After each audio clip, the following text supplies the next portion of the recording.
what do we talk? What aspect of the law and what use of the law are we talking about right now? Because you can't go to someone who's outside of the faith and try to force the normative use of the law on like being like using the law as a guide or a map or a rule, because it's like they haven't been convicted of sin yet. They need the first use of the law, the moral law, the pedagogical use, which is like the mirror. They need to be shown, like the law, the Ten Commandments, the moral law shows a sinner, which even believers are still sinners, yes. but they show an unrepentant, unregenerate sinner that they are what they are. It shows them what they are. Right. And that's how it's important to like not just throw moral law at people, but it's like which use of the law needs to be delivered to whom. And it gets really like academic and like intellectual, like, which is, I'll be honest, like it's one like critique I do have of like the Reformed camps is that they can be really like intellectually elite.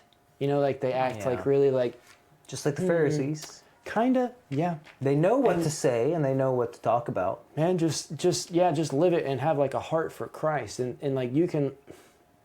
Presbyterians are they're my like brothers and sisters in the Lord, but like they can be pretty bad about like intellectual elitism, theological elitism. Because there's a few different, like Catholicism, I feel like, I don't know anything about them, where they really feel you should, is it catechize? I don't know. That you have to go through certain things to be considered anything to them. Like you have to have knowledge. We have to prove you have that knowledge. The knowledge that's coming from our tradition. Like you can't take the Eucharist unless you get, I hate to use this word, but like unless you get indoctrinated into our traditions, you can't come in and take the Eucharist. You can't. We have a very negative view of the word indoctrination, but teaching your child anything is indoctrination. Everybody is indoctrinated. Giving doctrine of some form, no matter what. And doctrine just means belief. So it's like you're baking belief into somebody in accordance with some specific like goal or agenda or system. So you're right. Like it's like I do this too in my mind. It's like indoctrination is bad. And not always. Indoctrination with a bad system is bad.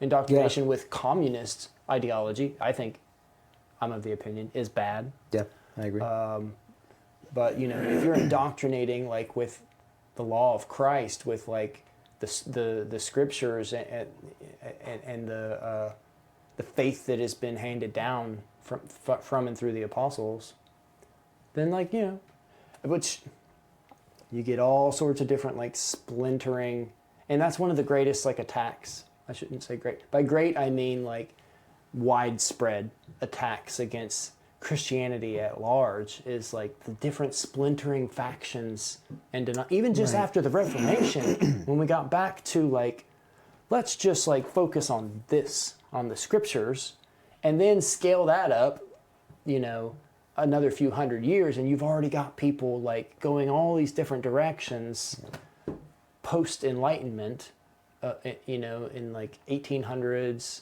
early 1900s. You get a lot of people that are like, they're like, well, we need to be doing something now. We don't just rest and like abide. It's like, I need action and I need to like prove I'm doing something. Like it's like prove yourself theology. And everybody's like trying to, and I don't know how many of these, and only God really knows, like who's doing it as a wolf in sheep's clothing and who is like being just like genuine and trying to pursue God. Right. Like that's not our department. I'm of the belief of like, who's the wolf in sheep's clothing. Some of them Jesus says that you'll know them by their fruits. Not specifically false teachers. What are the fruits of the Spirit? Specifically, there's a verse somewhere that we're going to talk over there. There's not an exhaustive list, but there's a few. Not the fruits of the Spirit and the fruits, the power and all that, but specifically the peace, the love joy, and love, gentleness, yeah, that kind of stuff.